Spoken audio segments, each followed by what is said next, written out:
L'histoire de l'humanité est jalonnée de pierres. Nous allons en Ariège retrouver les constructions en pierre sèche.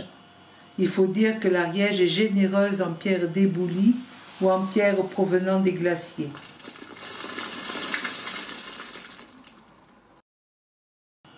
Les constructions les plus représentatives sont les terrasses et les oris, construits près des tas de pierres.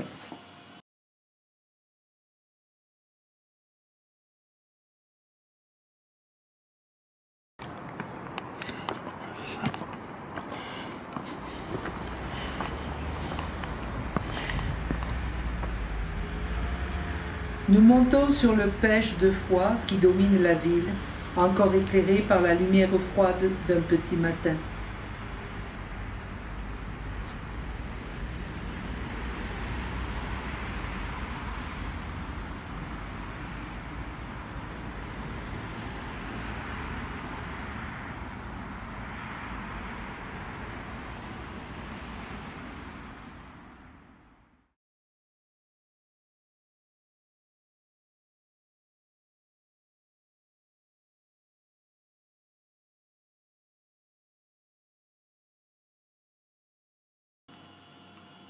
Nous retrouvons maintenant les amis du parc qui ont remonté les terrasses et qui pour l'instant construisent un mur en pierre sèche, ça va de soi.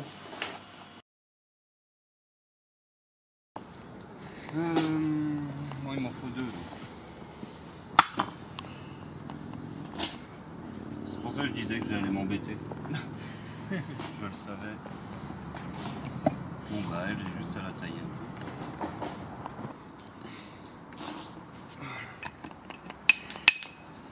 Puis bon, tout dépend aussi de la pierre. C'est pas mal.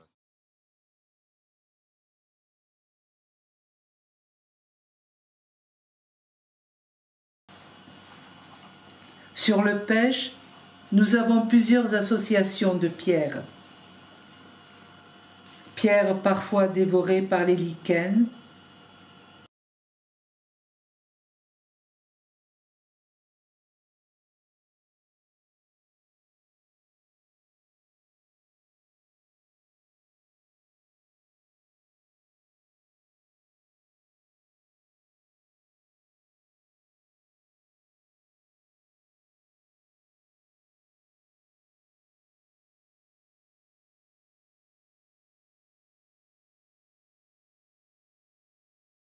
nous voilà partis pour Coumebière, au-dessus d'Aulus,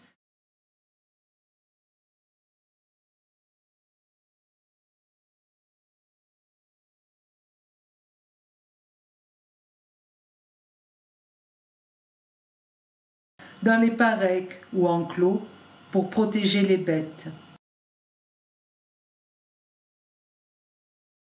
Les margazes, ou couloirs de traite, sont des couloirs ouverts d'un seul côté, où l'on mettait les bêtes à traire.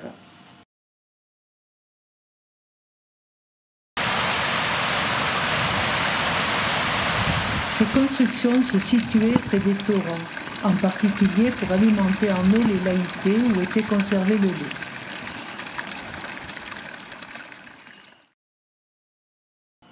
Nous allons maintenant à Le Port, dans le village de Granges, appelé Courtal de la Paire Oselaire, la pierre aux oiseaux.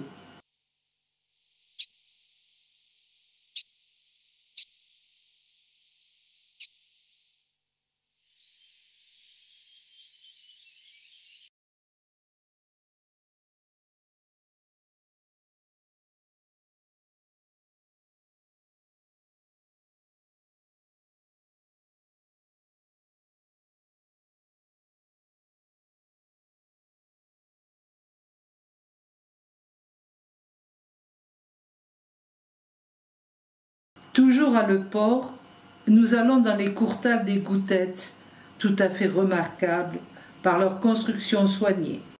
Cet ori est en fait un mazuc où était conservé le beurre très renommé dans la vallée de Massat.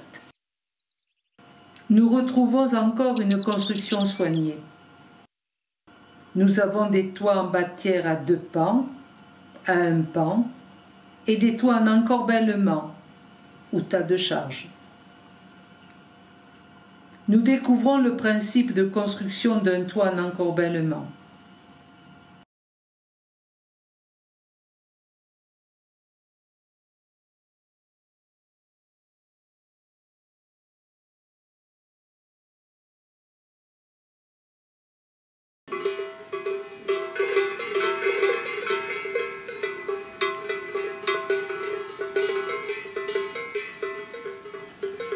Nous allons au-dessus d'Ozat, dans l'estime de Soulsen.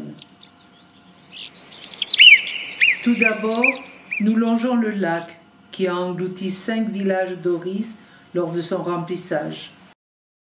Au pied du pic de Munikou, nous rencontrons les premiers Oris de Soulsem avant d'arriver au Courtal du Karla.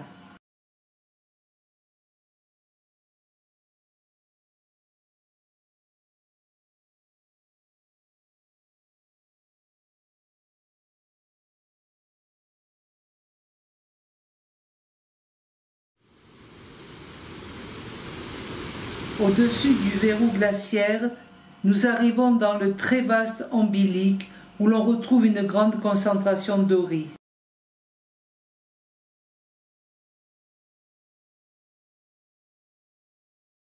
Le gispé, fétuque endémique, recouvre les toits de ces oris.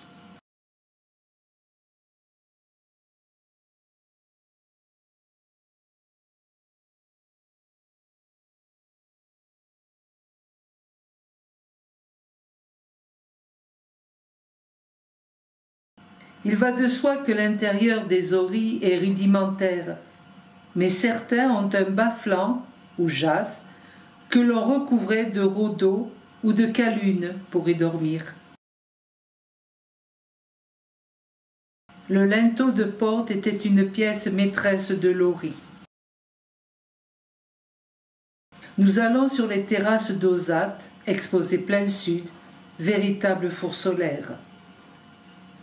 Ces terrasses sont entrecoupées d'abris et ont une flore particulière.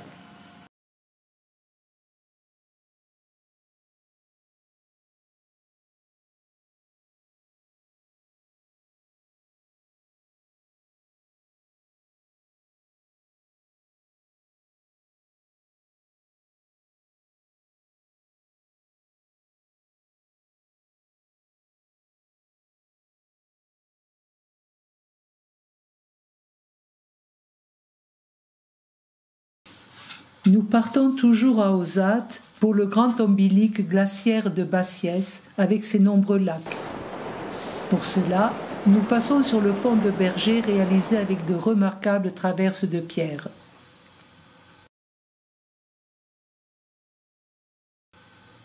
Retournons à Le Port, sur le Courtal de Lamarda, face au mont Béat. Nous y retrouvons les oris et les masuques, mais aussi une cabane en pierre sèche et toit de chaume. Les cabanes furent les dernières constructions en pierre sèche.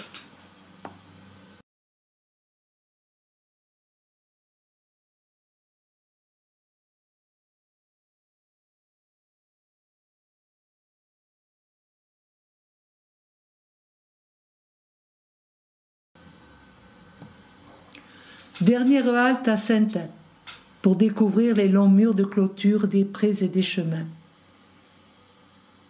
Il va de soi que leurs constructions sont moins soignées que celles des terrasses, mais nous retrouvons l'activité multiséculaire des prairies et prés de fauche de notre cher Ariège.